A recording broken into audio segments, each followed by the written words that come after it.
walang pagsamba, walang ulan. Tandaan ninyo, ito lamang ay isa sa aking salita. Ang pagsamba ay napakahalaga sapagkat lahat ng oras ay nasa inyo. Ngunit ang konting oras na ito ay hindi nyo pa maibigay. Nakikita ko na konti lamang nakakatugon. At mas higit ang nakakarami ang tumutugon sa kanilang sarili. Tandaan ninyo, makukuha ninyo ang biyaya ng mundo, ngunit ang biyaya ng langit ay hindi.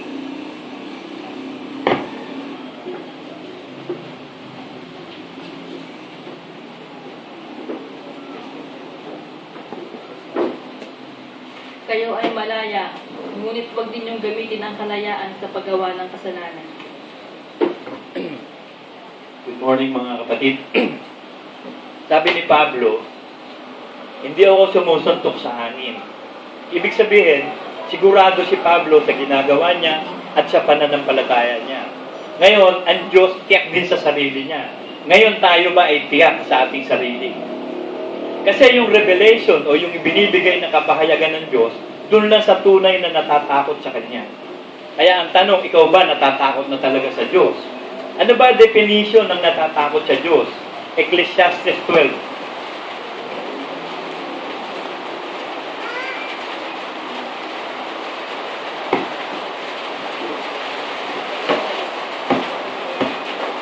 Ecclesiastes 12:13.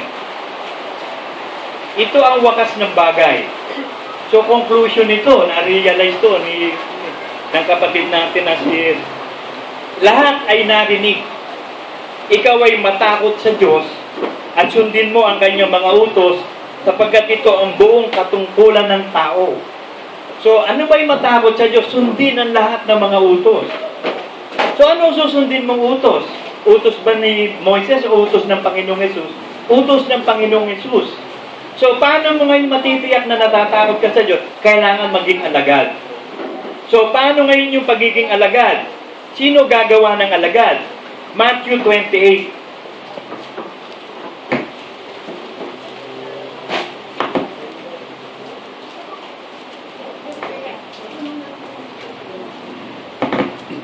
Ang binigyan ng utos para gumawa ng alagad, mga apostol. Kaya humirang si Kristo ng 12 apostol, gagawain ng alagad ng mga Israel. Humihirang din siya ng mga apostol na hentil para maging alagad ang lahat naman ng mga hentil. Ito ang sabi ng Diyos, Matthew 28:19-20. Dahil dito, magsiyaon nga kayo. So, sino yung inuutusan? Yung mga apostol. Gawin yung mga alagad ang lahat ng mga bansa na sila'y inyong bautismuhan sa pangalan ng Ama at ng Anak at ng Espiritu Santo, na ituro ninyo sa kanila na kanilang ganapin, tuturuan ang mga alagad na ganapin ang lahat ng mga ipinag-utos ko sa inyo. So nakakatiyak tayo ngayon na tayo tunay kasi meron tayong apostol, si Brother Manny. So ang makakagawa lang ng pag-aalagad, yung may apostol. So ang iglesia itinatag sa apostol at propeta. Sabi sa 1 Corinthians 12.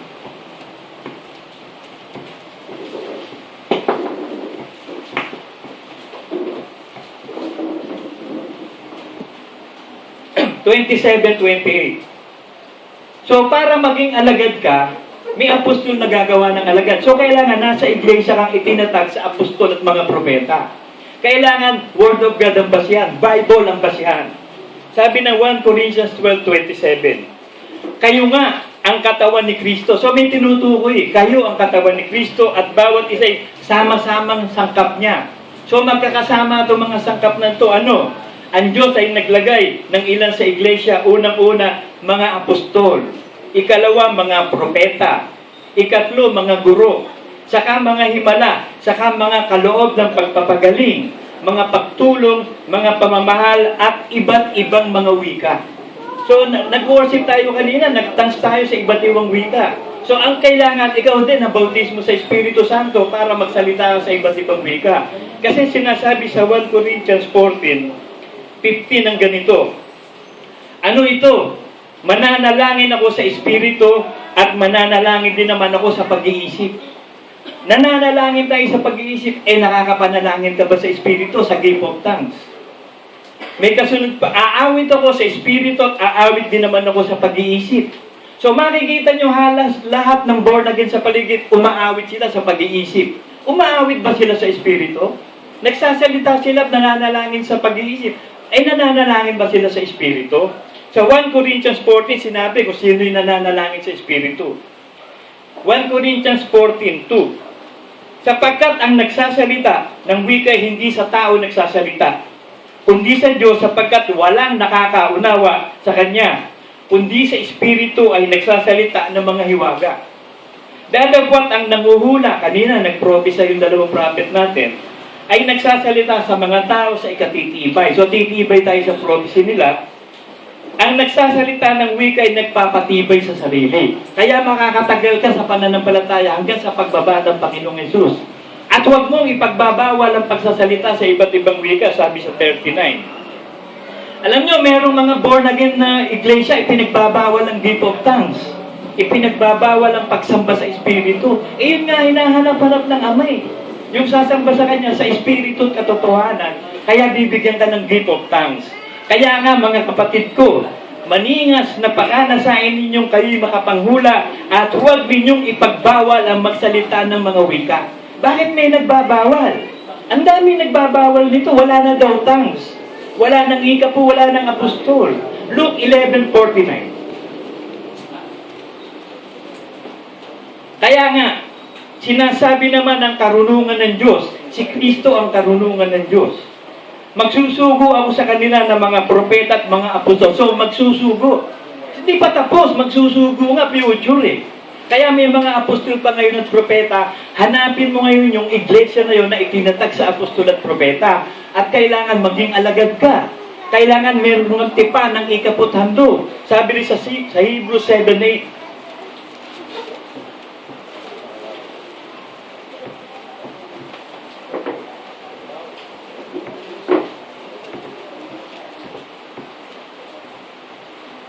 At dito sa lupa, may mga taong may kamatayan, tumatanggap ng ika-10 bahagi, o yung tithes na tinatawag.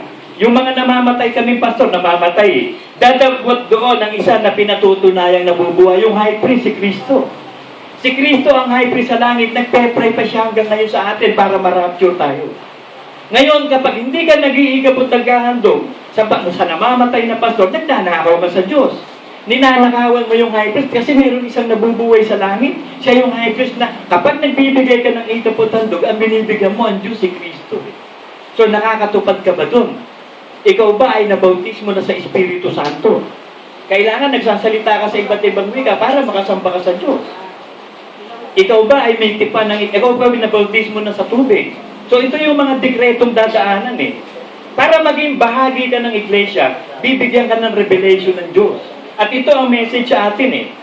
Covenant from God are for those who fear Him and they are His friends and He reveals His way. Ipinapahayag lang ng Diyos sa mga taong alagad niya, sa mga taong natatakot sa Kanya, ang kalooban niya. Ginagawa niya itong kaibigan, hindi alipin, sabi ni Kristo eh. Hindi ko na kayo alipin, kundi kaibigan. Kasi yung mga alipin, hindi nila alam ang plano ng kanilang amo. Pero kaibigan ko kayo, i-reveal ko plano ko sa inyo. Sabi ng Psalm 25:14.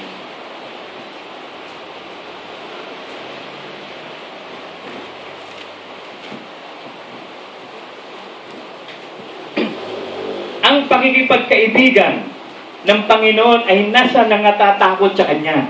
So para ka maging kaibigan ng Diyos, natatakot ka sa Kanya. Ano yung natatakot sa Kanya? Binasa natin. Yung sumusunod sa lahat ng kanyang mga utos, yun ang kanyang alagad, and lo, I will be with you till the end of time. So may pangako, hindi kayo iiwan. So ang gagawin mo lang, talagang siguraduhin mo sa sarili mo, huwag kang sumuntok sa hangin. Kailangan maging alagad ako, kailangan matakot ako sa Diyos. So alam mo, sigurado eh. Susunod ka sa lahat ng utos ni Kristo, at nakakasama ka ng iglesia nagsasalita sa iba't ibang wika at sumasamba sa Diyos na may apostol at mga propeta, na may mga nagpo-propesiyang mga propeta. At ipakikilala niya sa kanila ang kanyang tipan. Kaya kung malalaman ninyo, ang pangalan ng iglesyang ito, LCG, Ligaya ni Cristo Jesus Covenant Gospel Church. Nakabatay kami sa Word of God at lahat kami may covenant. Meron kaming personal relationship sa Diyos na talagang kami nanunumpa sa Diyos, na kami ay tunay na susunod, matatakot sa Kanya, susunod sa lahat ng Kanyang ipinag-uutos, at magiging alagad kami ng Panginoong Hesus. Sabi ng John 6:37,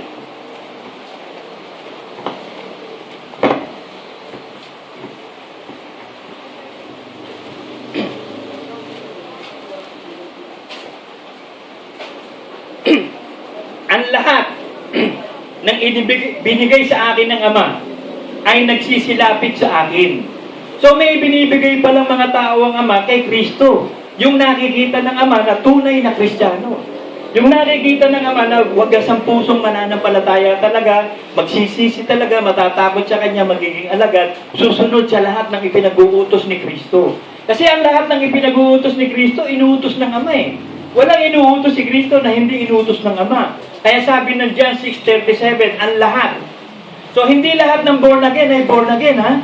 Hindi lahat ng iglesia nandyan ay iglesia ng Diyos. Yung itinayo lang ng Diyos. Sabi sa Psalm 127:1-2. Ang lahat ng ibinigay sa akin ng Ama ay nagsisilapit sa akin.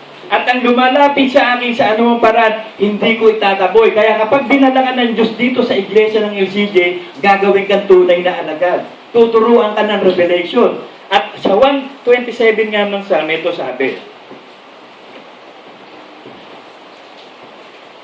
malibang itayo ng Panginoon ang bahay, walang kabuluhang nagsisigawa ang nagtatayo. Kahit milyon-milyon pa sila, napakayaman ng iglesia nila, napakaganda ng choir nila, nasa internet sila na talagang ang yaman-yaman nila at milyon-milyon sila, ito ba itinayo ng Diyos?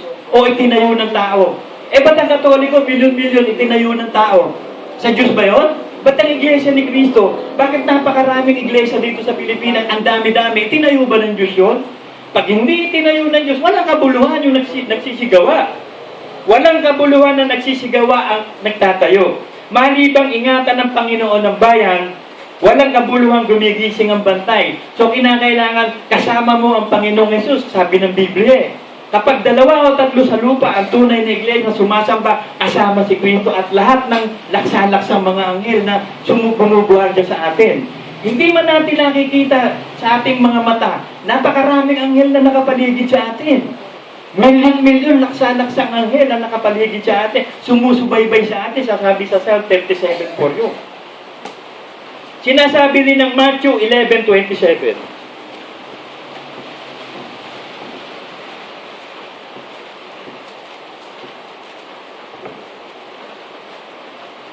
Ang lahat ng mga bagay ay ibinigay sa akin ng aking Ama. At sino man hindi nakakakilala sa anak, kundi ang Ama. At sino man hindi nakakakilala sa Ama, kundi ang anak. At yaong ibiging pagpahayagan ng anak. So ang nakakakilala lang sa Ama, ang anak lang. Ang nakakakilala sa Ama, ang anak lang. Ang anak nakikilala ang Ama. O paano mo ngayon malalaman? Kailangan nasa iyo yung anak, ipapahayag sa iyo ng anak ang kalooban ng Ama. So hindi lahat ng pagpapahayagan, yung ibig lang pagpahayagan ni Kristo. Sabi ni Kristo, hindi ko dinadalangin ng sanlibutan, yung ibinigay sa akin ng Ama, ang idinadalangin ko.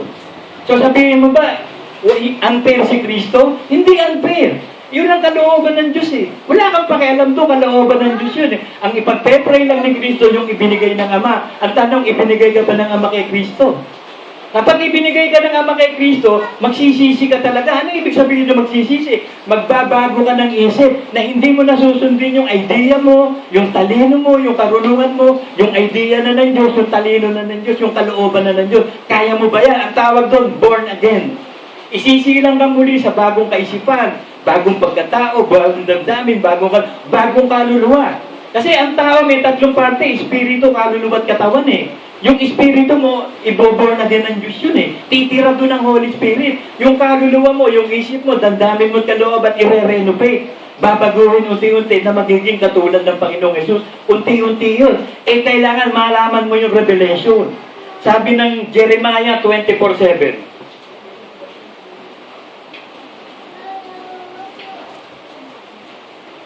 Ito, 24/7 to, araw-araw to. At aking bibigyan sila ng puso upang makilala ako. So, merong hindi nakakakilala sa Diyos. Kasi bibigyan ka ng puso. Ano ba yung puso? Yung kaibukto, yung mismong ikaw. Ang puso ng tao, yung kaloob-looban mo, ikaw yun. Kaya kapag ikaw magiging Kristiyano talaga, halimbawa, pinadala ka ng Diyos dito, aatin-atin ka na, pero hindi ka talaga seryoso tatanggap sa Diyos, buti pa huwag ka nang umaten. Useless eh. Hindi ka pinadala ng Ama. Kailangan siguraduhin mo, ikaw yun. Tiyakin mo sa sarili mo na ikaw yung natatakot sa Diyos, na ikaw talaga yung tunay na anak ng Diyos na magiging alagad ni Kristo. Titiyakin mo sa sarili mo. Hindi tayo sumusuntok sa hangin, sabi ni Pablo. Pag sumuntok si Pablo, tama. Ganon din tayo. Hindi tayo nagbibiro, nagkukunwa-kunwari yan.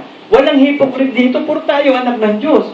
Kung hindi mo kaya maging Kristiyano talaga, huwag kang mag-Kristiyano. Get out. Useless eh. Walang mangyayari. Hindi ka makakasunod sa Diyos. Kasi ang bibigyan lang ng revelation ng Diyos, yung tunay na anak niya na handa talaga magtiis, magsakripisyo. Kaya mo bang mamatay sa sarili? You will die to yourself? Hindi na yung gusto mo, ha? Hindi yung kaligayahan mo. Kaligayahan ng Diyos, gusto ng Diyos, kaya mo ba yun? Sabi sa Mark 9:23, kung kaya mo, lahat ng bagay may pangyayari sa Kanya na sumasampalataya. Kung kaya mo, mangyayari sa iyo. Kaya mo ba, itatakwil mo sarili mo? Asamang nakapako sa krus, susunod ka na lang kay Kristo sa lahat ng utos? Kaya mo ba yun? Kung kaya mo, welcome to the club. Kasama ka ng Diyos. Kasama ka ng kakarampot na iglesyang ito na mabibilang mo sa daliri gaano ka konti. Pero sumusunod sa kalooban ng Diyos through the Word of God. Napakarami ngayon hindi tunay na Kristiyano at may mga nagpipreach sa pulpito na mga demonyo ngayon. Pastor-pastura, hindi naman talaga sila ba tinawag ni Kristo? Kasi kailangan isinugo, sabi sa Romans 10. Pag hindi ka isinugo, wala kang karapatang mag-preach.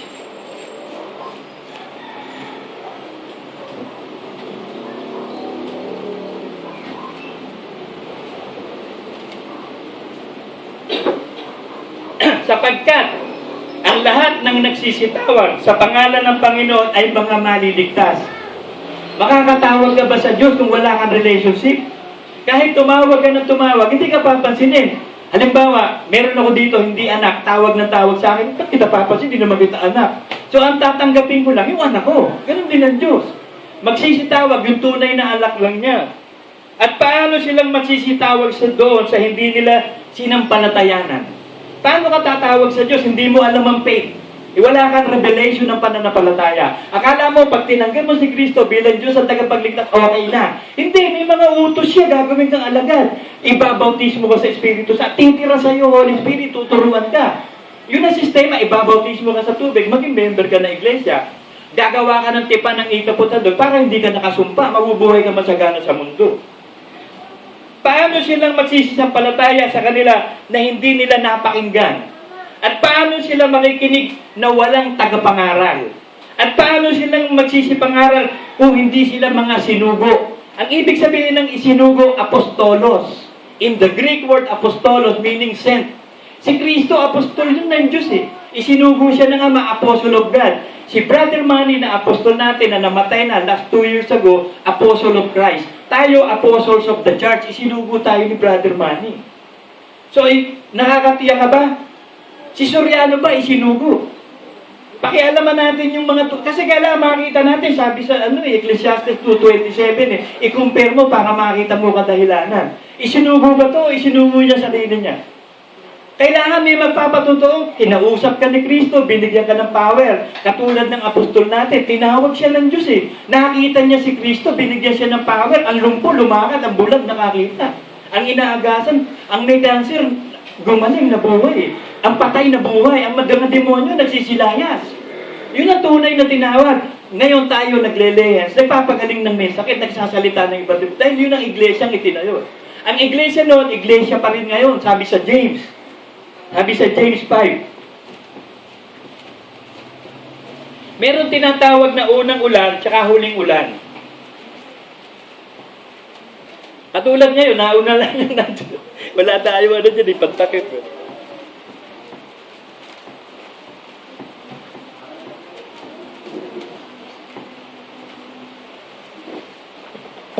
Kasi meron tinatawag na first rain tsaka last rain. Umulan ng Holy Spirit nung araw sa mga, sa Israel. Nagsalita sila ng iba't ibang wika, napusto sila. Naglagay ng apostol at mga propeta noong panahon na yun si Kristo. Yun ang unang ulan. Tapos nagkaroon ng tinatawag na Dark Ages o medieval period. Modernization, industrialization, revolution. Nung panahon ng Middle Ages. From 300 to 17th century. Nawala ang Espiritu Santo. Walang iglesia noong panahon na yun. Nagtayo ng mga relihiyon. May Confucianism, may Taoism, Bahaism, meron tinatawag na kung ano-anong mga religion, Roman Catholic, Greek Catholic, Orthodox Church, Iglesia ni Cristo, ang daming naglaba sa mga iglesia, merong Methodist, merong Evangelical, merong tinatawag na kung ano-anong pang mga gifted church. Iyon ba yung iglesia itinayo ni Cristo? Yung huling ulan, ibig sabihin, maglalagay na naman ng apostol at propeta, may magsasalita na naman ng iba't ibang wika, may sasamba na naman sa Diyos, may iglesia na naman magpupuri sa Diyos. Ito sabi, magtiis nga kayo, o magtiis daw tayo. Mga kapatid, hanggang sa pagparito ng Panginoon, narito, inaasahan ng magsasaka. Sino ba magsasaka ng bukid? Sabi, kayo ang bukid ng Diyos at ang Ama ang magsasaka. Si Kristo ang vine. He is the vine and we are the branches. Pag napunta kayo doon sa mga vineyard, makikita nyo, pag mayroong isang vine doon ng ubas, doon kumukuha ng lahat na eh. Lahat ng branch, itanim mo lang, tutubo eh. Kapag may vine sa long vineyard, hindi mauubusan ng grapes. Eh si Kristo yung vineyard, so walang ubos. Merong ipadadala ang Diyos kay Kristo para itatag sa iglesia. Inaasahan ng magsasaka ang mahalangang bunga ng lupa na may pagtitiis hanggang sa tanggapin ang ulang maaga at huli. So, ang Diyos magtiisin, hinihintay niya. Kaya nga hindi pa tayo dinadala, yung iba hindi pa hinahatulan. Kaya gawa sila ng gawa ng masama, walang nangyayari. At tayo din, gawa ng pagsunod sa Diyos, may nangyayari. Oo, napagpapala tayo. Kasi napakasama ng panahon. Kaya magiging mapanalangin kayo. Lagi, paglabas nyo lang, kahit siya kayo pupunta, kahit siya palengke, ipag-pray mo. Lahat ng gagawin mo, ipag-pray mo. Kasi matindi nga yung demonyo. Nakita nyo yung mga aksidente, bus, nagkabangga, jeep, 7 patay, 8 patay, 11 mansugatan. Tapos biglang may bababa, mananaga, pagbababarilin ng mga tao. Gaano matinding kasama ang panahon ngayon? Eh kung wala ang Diyos sa'yo. Walang replacement, kasi may replacement, sabi sa Proverbs 11:8. Alam nyo, ganito ang ginagawa ng Diyos. Kapag ikaw anak na ng Diyos, tunay na anak ng Diyos, kung ma-aksidente ka sa araw na yun o mamamatay, gagawa ng replacement ng Diyos. Katulad nung nangyari kay Abraham. Di ba, iaalay niya si Isaac? Nung iaalay na niya, konting-konting split seconds na nagsalita ang angel, huwag mo siyang patayin. Ayun no, nakasingit yung isang tupa, yun ang ialay mo. May replacement sa matuwid. Yun ang sample na ginawa ng Old Testament. Ganon din ngayon sa New Testament. Sabi ng Proverbs 11:8, ang matuwid ay naliligtas sa kabagabagan. At ang masamay dumarating na kahalili niya. So inihahalili yung masama. Kaya kung tayo mamamatay o meron maaaksidente, gagawa siya ng replacement. Kasi masama yun, alam na yun, wala yun, di ba nananampalataya, ipinapalit ng Diyos yun. Sabi din sa 28:11,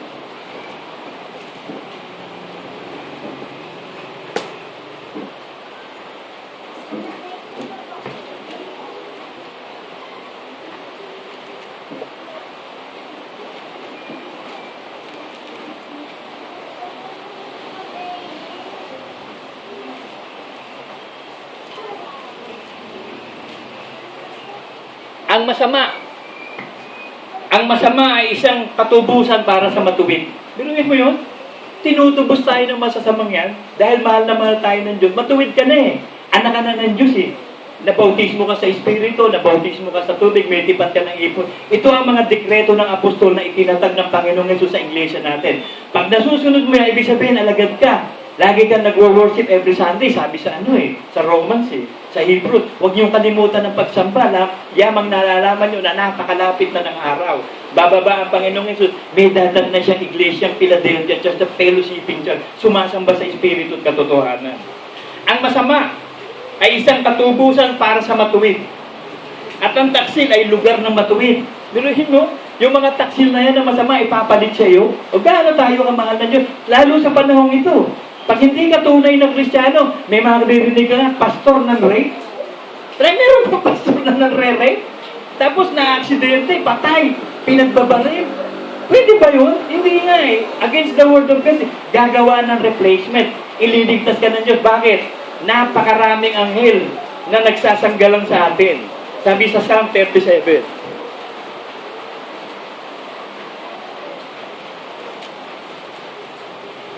Sabi sa Psalm 34:7, ang anghel ng Panginoon ay humahantong sa buong palibot na natatakot sa kanya at ipinagsasanggalang sila. So pag ipinagsanggalang ka ng Diyos, ang ipadadala niya yung mga ministering angels. Meron tayong ministering angels eh. Yung mga sanggol, may mga ministering angels. Bakit? Maliligtas yun eh. Lahat ng sanggol, lahat ng bata na wala pa doon sa age of accountability of sin, ligtas yan eh. Ang ginagawa ng religion eh, pinababautismo ngayon, yung bagong papa, sabi, hindi daw biblical yun. Hindi daw dapat binabautismo sa tubig yung mga baby. Ngayon lang niya nalaman yun, eh, tagal na nakasulat sa Bible. So, lahat ng mga bata, ligtas yan. At lahat ng mga matuwid, ligtas yan. Humahantong sa buong palibot ang lahat ng mga anghel sa mga maliligtas, sabi sa Hebrews 1:14. Ang mga anghel ng Diyos, naglilingkod sa atin sa mga maliligtas. So, hindi pa talaga tayo sure na ligtas, maliligtas. Dahil kung ikaw tatalikod, hindi ka maliligtas. Kung hindi ka susunod sa banal na utos, hindi ka maliligtas. Sabi sa 2 Peter 2.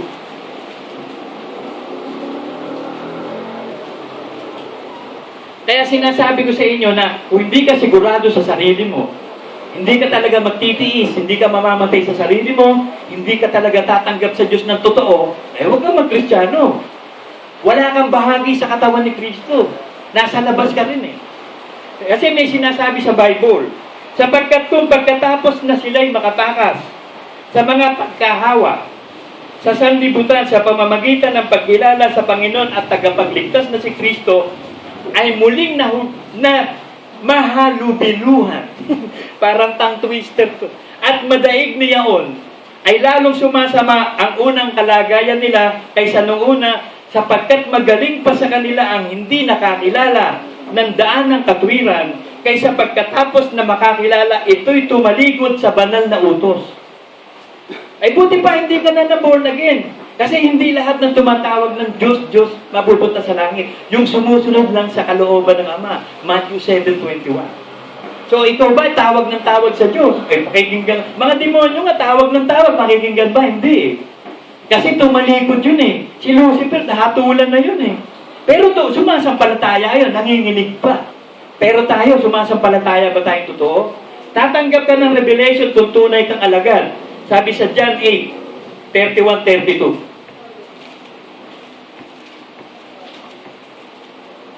Bibigyan ka ng revelation ng Diyos ng katotohanan kung magiging tunay kang alagad. Di ba binasa ko kanina yung alagad, turuan niyo silang sumunod sa lahat ng aking ipinag-uutos, and lo, I will be with you till the end of time.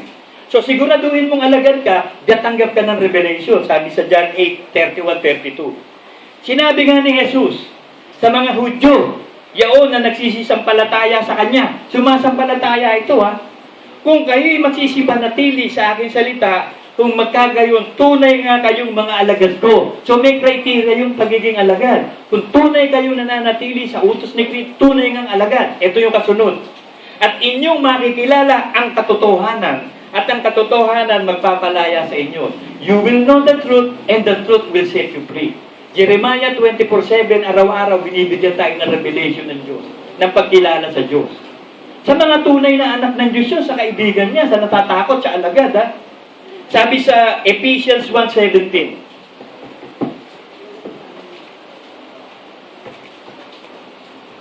ito ang laging prayer ko sa inyong lahat. Kasi sabi ko nga sa Panginoon, Panginoon, ako pastor mo, hindi ko naman gusto to, ang gusto ko karnaper eh. Ang gusto ko, bank robber. Hindi ko pinangarap maging pastor. Nang-hold up nga kami ng bangko eh. Tsaka napakasama akong tao. Hindi naman ako mabuting tao. Ubod ko ng sama eh.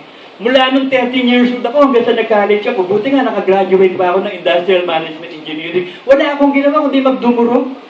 Sabi ko nga, sige, tatapat ko sarili ko sa matatalino na yan. Magdumurog tayo. Habang nag-aaral tayo ng engineering, dumurog tayo lahat. Tapos mag-exam tayo. mananiwala ako sa inyo, ubod niyo yung tatalino ninyo. Eh, basahan din naman sa Diyos lahat yung katalinuhan ng tao. Matalino ka dapat sa Diyos. Kahit labandera ka lang, kahit ikaw ay napakaliit na tao, basta ikaw ay naniniwala sa Diyos at totoong Diyos, bibigyan ka ng revelation. Ito yung ibibigay sa inyo. Ito yung prayer ko lagi. Kasi pag wala nito, wala kang kaligtasan. Ephesians 1:17. Upang ipagkaloob sa inyo ng Diyos, ng ating Panginoong Hesukristo, ng Ama ng kaluwalhatian, ang Espiritu ng karunungan at pahayag sa pagkakilala sa Kanya. Spirit of wisdom and revelation.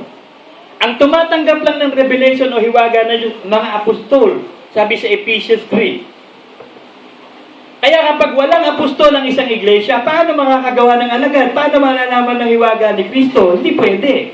Apostol lang ang nakakaalam ng hiwaga ng Diyos. Kung hindi, bakit tatawag pa si Kristo ng apostol? Kung pwede pala lahat tumanggap ng hiwaga. Hindi na tatawag ng apostol. Kung meron pa ng isang apostol, ahas, di ba? Ibinenta pa si Kristo, apostol yun. Totoong apostol yun. Totoong Kristiyano yun. Pero bakit naging katulad ni Lucifer? Si Lucifer, tunay talaga yun. Ano yun eh? Archangel talaga eh. Bakit sumama? Kung doon sa langit may masama, sa iglesia may masama din. May Datan, may Kore, may Abiram. Lalo-lalo sa mundo, lahat yan masama. Kaya inaalis tayo sa mundo, inilalagay sa iglesia. Hawak ni Lucifer ang lahat ng presidente sa buong mundo. Walang magaling na presidente. Kita mo kung tirahin niya ni Alan, dito napapanood niyo ba yun sa TV lagi? Tinitira na abogado yun eh. Ito si Noynoy ngayon. Magaling si Noynoy. Ang problema, yung nakapaligid din sa kanya eh. Kasi wala talagang perfect na presidente sa buong mundo. Hawak lahat din pala ni Satan. Kahit righteous sila, ang karunungan nila, karunungan ng tao, hindi karunungan ng Diyos. Kaya naglagay ang Diyos ng iglesia. Yung karunungan niya maghahari sa atin, hindi isip natin yung karunungan. Karunungan ng Diyos. At makikilala mo ang Diyos, bibigyan ka ng espiritu ng karunungan at kapahayagan. Colossians 1:9.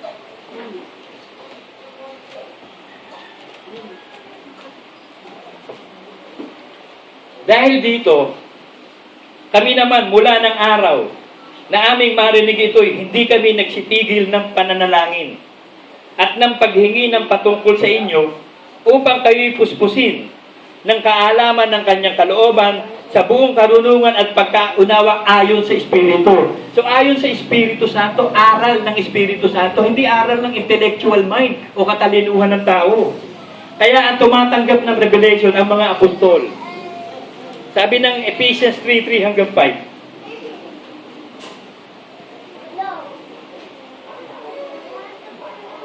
Kung paanong sa pahayag ay ipinakilala sa akin ang hiwaga. Sino nagsasalita dito? Si Pablo. May sulat siya sa Efeso. Sino ba si Pablo? Apostol. So kung walang apostol ng iglesia, paano tatanggap ng hiwaga? Paano makakagawa ng alagad? Ang pwedeng gumawa ng alagad, apostol lang. Kaya nga kukunti tayo eh. Kukunti lang ang alagad eh. Maliit lang, makipot ang pintuan, makitidadaan papunta doon sa langit. Kaunti lang ang makakasumpong. Yung merong huling ulan. Ito yung huling ulan eh. Nagpaulan na naman ng Diyos ng gifts ng apostles and the prophets and the gift of tongues. Kaya sabi dito sa 3:3, kung paanong sa pahayag ipinakilala sa akin. Ang nagsasalita dyan, apostol. Sa pamamagitan ng revelation ni Kristo, ang hiwaga, gaya ng isulat ko sa inyo nung unang sa ilang salita. So meron palang naisulat pa noong una, hindi lang nasulat ngayon. May naisulat pa si Pablo. Hindi lang ang naisulat niya ngayon, yung 3:3. Pero may naisulat na siya noong unang revelation. Sa pamamagitan niya sa pagbasa ninyo, ay inyong mapagtatalastas ang aking pagkakilala sa hiwaga ni Kristo. So yung hiwaga ni Kristo o yung revelation, hindi ko may Bible, alam mo na. Meron revelation ng Bible, ang Holy Spirit. 1 John 2:27.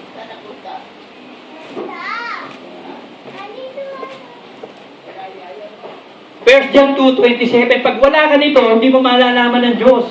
Kahit basahin mo Bible, kahit kabisaduhin mo pa siya, kahit gawin mo computer niya, utak mo sa Bible, walang mangyayari pag wala kang revelation kay Jesus Christ.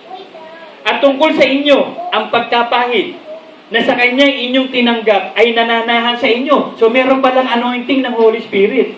So kung wala kang anointing ng Holy Spirit na ibinibigay yan ng Panginoong Hesus sa Kanyang pagpapahayagan, hindi yung malalaman ng Biblia. Hindi mo malalaman ng truth. Ang alam mo, intellectual knowledge about the Bible. Pero yung revelation in the Spirit, hindi mo alam yun. At hindi ninyo kailangan kayo turuan ng sino man. So, hindi kayo kailangan turuan ng kahit sino. Ang magtuturo sa inyo, ang Espiritu Santo sa pamamagitan ng mga ipinadalang mga apostol at mga propeta, mga guro, mga bishop at pastor. Sa loob ng iglesia, anointed. Ngunit kung paano kayo tinuturuan ng kanyang pahid tungkol sa lahat ng mga bagay, ay siyang totoo at hindi kasinungaling at kung paano kayo tinuturuan sa gayon kayo nananahan sa kanya. So kung tumatanggap ka pala ng revelation, nananahan ka sa Diyos. So nakikilala mo ngayon ng Diyos. Pag nakikilala mo ang Diyos, buhay na walang hanggan. John 17. So pag hindi mo nakilala si Kristo at ang Diyos, wala kang buhay na walang hanggan. Eh bago mo naman makilala, bibigyan ka ng revelation in the Spirit. Kailangan tanggapin mo yun, yung pananampalatayang yun. Sabi sa John 17:3, at ito ang buhay na walang hanggan. So, dinidefine may definition ng buhay na walang hanggan. Ito ang buhay na walang hanggan. Na ikaw ay makilala nila na iisang Diyos na tunay at siyang iyong sinugo sa makatuwid bagay si Hesus Kristo. So, makikilala mo ang Ama, makikilala mo si Hesus Kristo na siyang sinugo. At nagsusugo si Kristo ng mga apostol sa unang ulan at nagsugo din ng mga apostol sa huling ulan. So, ikaw ba'y nakakatiyak na ngayon na ikaw ay bahagi ng katawan ni Kristo? Para maging bahagi ka ng katawan ni Kristo, nananatili ka sa aral ng apostol, Acts 2:42.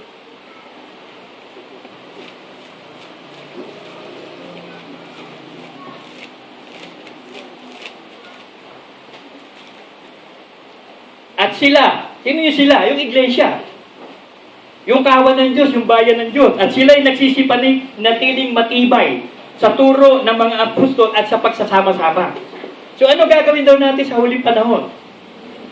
Magsasama-sama tayo, mananatili dito sa aral ng apostol. Ano yung aral ng apostol? Turo ni Kristo. So yung aral ni Kristo, ginagawang Apostles' Creed o mga dekreto. At tatlo nga yan, ginawang dekreto ng apostol sa ating iglesia para matibay na merong batayan. Kasi paano mo malalaman ang tao kung hindi masunurin? Utusan mo. Kasi para malaman mo sumusunod, utusan mo. Kaya nga nakilala ang kasalanan dahil sa pagsalangsat sa utos noong panahon ni Moses. Eh hindi naman ibinibilang kang matuwid sa pagsunod sa aral ni Moses, kundi sa pananampalataya kay Kristo. Kaya ang gagawin mo, mananatili ka sa aral ni Kristo hanggang sa pagbaba niya. At sila'y nagsisipanatiling matibay sa turo ng mga apostol at sa mga pagsasama-sama, sa pagputol-putol ng tinapay at sa mga pananalangin. So yan ang gagawin ng iglesia sa huling araw. Habang ang Diyos ay naghihintay sa huling ulan, kasi hindi pa puno ang bilang eh. Kapag kumpleto na ang bilang ng mga hentil, bababa si Kristo. At pagbaba ni Kristo, kasi ipaghahanda muna tayo ng bahay doon at titirhan. Sabi sa John. Kaya hindi pa bumababa si Kristo, hindi pa tayo na ipaghahanda ng bahay na paglalagyan. Hindi pa buo ang bilang ng katawan ni Kristo, sabi sa 1 Corinthians 15:25. Merong bilang eh. Kung yung mga bituin nga, bilang ng Diyos, alam nyo ba lahat ng bituin, lahat ng galaxy may pangalan? Pinangalanan ng Diyos yan, sabi sa Psalm. Eh tayo pa ba hindi lalagyan ng pangalan? Hindi pa ba bibilangin ng Diyos ang kanyang mga tupa? Kung yung mga sundalo nga, yung mga prisoner, bago count of 1, 2, nagka-count out yung mga preso, yung mga sundalo. Lahat ng bagay may bilang. At lahat ng bagay may suka, pero lahat yan hindi permanente. Lahat ng bagay sa lupa, pansamantala. Walang permanente rito sa lupa. Ang permanente lang sa lupa, pagbabago. Pero may permanente sa langit, yung New Jerusalem. Bababa yun eh. Hindi nagalaw yun, hindi nadungisan, kaya bababa eh. Ngayon, kailangan makasama ka dun sa langit. Sa bababang New Third Heaven na New Jerusalem, na yun ang bahay ng Ama. Kasi nung likhayin ng Ama, at ni Kristo at ng Espiritu Santo ang lahat ng bagay, doon nandun ang Ama sa kanyang tinatahanang lupa o earth, to the habitable earth, sabi sa Proverbs 8:30. Ngayon, ito yung bahay niya, sabi, huwag kayong magulimihanan ng puso. Magsisampalataya kayo sa Diyos, magsisampalataya din naman kayo sa akin. So, hindi ka lang mananampalataya sa Diyos, hindi ka lang mananampalataya kay Kristo, mananampalataya ka rin doon sa mga isinugo. Kasi pag hindi mo tinanggap ang sinugo, hindi mo tinanggap ang nagsugo. Sabi sa Matthew 10:40.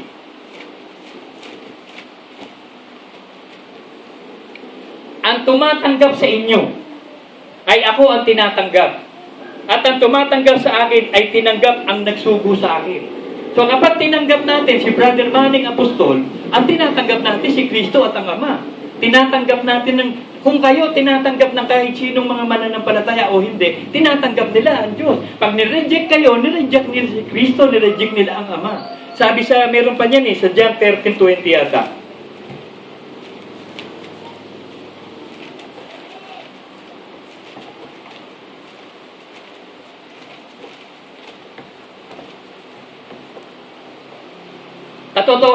Katotohanan sinasabi ko sa inyo, ang tumatanggap sa sino man, kahit rapist yun na naging Kristiyano, kahit balyarina na naging Kristiyano, kahit si Magdalena yon, kahit na sino pang mamamatay tao na si Pablo, sino yung emotional na si Pedro, sino yung double-minded na si Thomas, pag nagsisit na ng palataya, sino man yun ang sabi ng Diyos.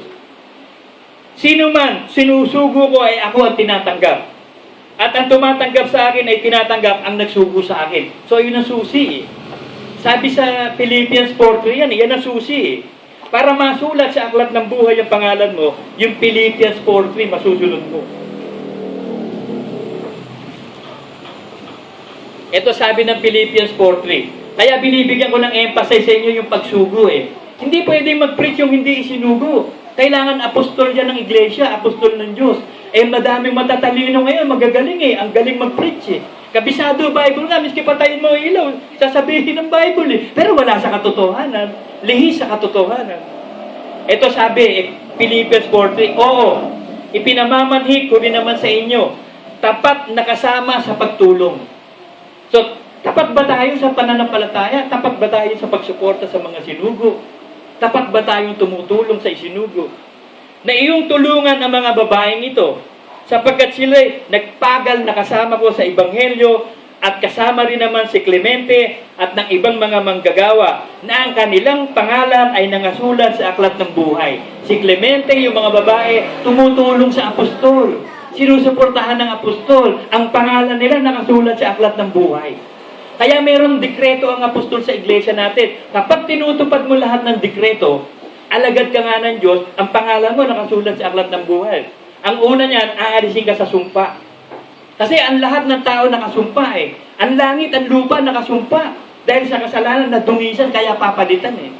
Ngayon, para maalis ka sa sumpa, gagawa ka ng tipan ng ikapotandog. Dahil ipakikilala ng Diyos sa iyo yung kanyang tipan eh.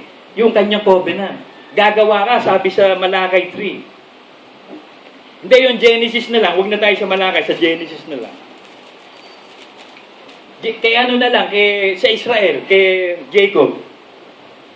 At si Jacob ay nagpanata, o covenant yan, na sinasabi, kung sa akin ng Diyos, sumasa atin ba ang Diyos?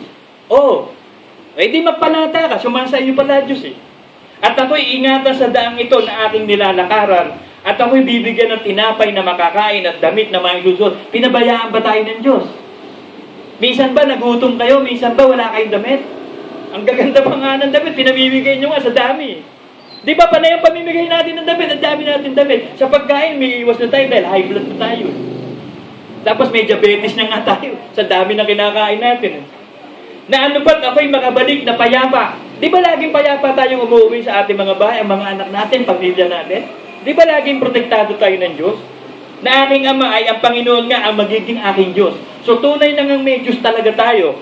At ang batong ito, kasi ang bato hindi kumukupas eh. Bagamat iyan nag-o-oxidize, hindi mo kayang durugin yan sa mahabang panahon. May tinatawag lang dyan na parang strata yata tawag dun eh.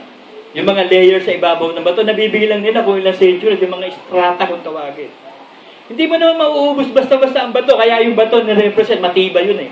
Pero maraming magagandang bato. May gold, may diamonds, may sapphire, may emerald, may ruby, ang dami, di ba? May quartz. Bato ginagamit dahil si Kristo ay bato, matibay, matatag eh. Si Pedro, matibay din, matatag, bato. At ang batong ito'y aking itinayo na pinakaalaala ay magiging bahay ng Diyos. So meron palang bahay ng Diyos na itatayo sa pamamagitan ng apostol at propeta na mga isinugo. At sa lahat ng ibibigay mo sa akin, i-define natin yung lahat ng ibibigay sa akin. Wala kang trabaho. Tumatanggap ka ba ng pera o ano man ba? Di binigay sa iyo, iikapon mo yun.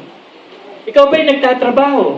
Di putandog mo yung pag hindi ka tunay na alagad. Niloloko mo sarili mo. Eh, ba't nagtatagal ka pa sa iglesia?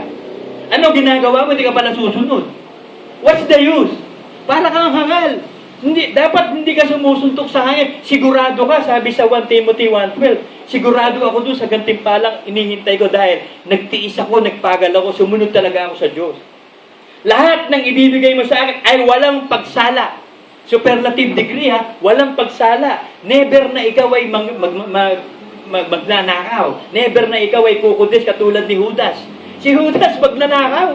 Pero mo, kinukudis niya yung pera sa supot. Siya tresurero eh. Hawak niya yung kaba ng bayan eh. Hawak niya yung PIDAP. Hawak niya yung DAP. Hawak niya rin ang Supreme Court. Hawak niya lahat eh. Hawak niya rin ang Executive Division, Judiciary, hawak lahat ni Judas. Libre siya nakakakudis ng pera. At sa bandang huli, ibinenta pa. 30 pirasong pilak. Sugapa talaga. Pero tinan mo, useless. Ibinato lang niya yan sa Pariseyo. At ito, napapansin ko pa, lahat ng naka-uniform may mga kulto. Hindi sa Diyos. Pag nakakita kayo ng lahat nakaputi, sa Duseyo yun. Lahat nakaitim.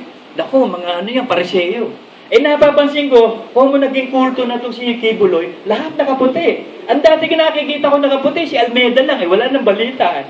Nag-fasting ng 40 days and 40 na, lumabas, naka-stretcher, naghihingalo. Pwede ba yun? Magpapasting ka. Pag nag-fasting ka, bibigyan ka ng Diyos ng biyaya, makaya mo yun. Katulad ni Joshua, ni Moses, ni Cristo. Napakarami nag-fasting, walang nangyari. Ito, fasting sa gusto niya. Alam niyo, mabuti fasting.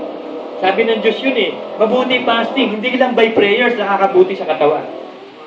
Nauubos ang bad cholesterol ng tiyan mo pag nag-fasting ka at nakakabuti sa iyo. Kaya pinahutulutan si Pablo mag-fasting, sabi ni Pablo, sa gutom, naranasan ko magutom.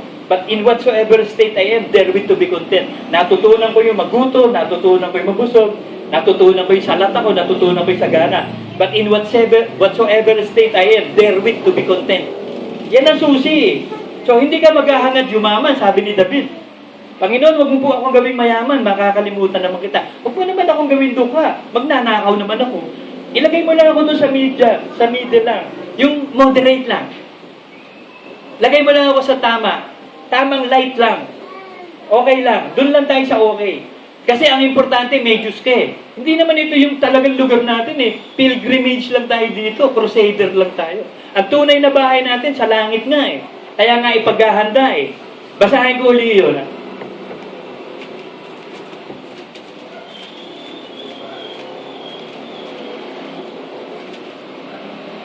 Basahin ko uli ito Sa bahay ng aking ama, New Jerusalem, nakaakyat si Pablo doon. Nakarinig ng hiwaga. Sabi na Diyos, huwag mo sabihin yan. Itago mo yung hiwaga na narinig mo. Nakarating si Pablo sa langit, nakausap ng Diyos eh. Napunta siya sa bahay ng ama. Sa bahay ng aking ama, maraming tahanan. Kundi ngayon, sinabi ko sana sa inyo, sapagkat ako'y paroroon upang ipaghanda ko kayo ng dakong kalalagyan. So pumunta si Kristo sa ama, at si Kristo pala nga nandun sa langit, walang iba doon At anytime, sabi sa John 1:18, only the Son see the Father at any time. So wala pa nakakaakyat sa langit, si Kristo pa lang. Yung mga kaluluwa nagpapahinga. Lahat ng namatay nagpapahinga. Nasa kamay ng Diyos ang lahat ng kaluluwa. So sabi ni Kristo, ipaghahanda ko kayo ng dakong kalalagyan at kung ako'y pumarot at kayo maipaghanda na ng kalalagyan, muli na akong paborito at kayo tatanggapin ko sa aking sarili upang kung saan ako naroon, kayo naman ay dumuon.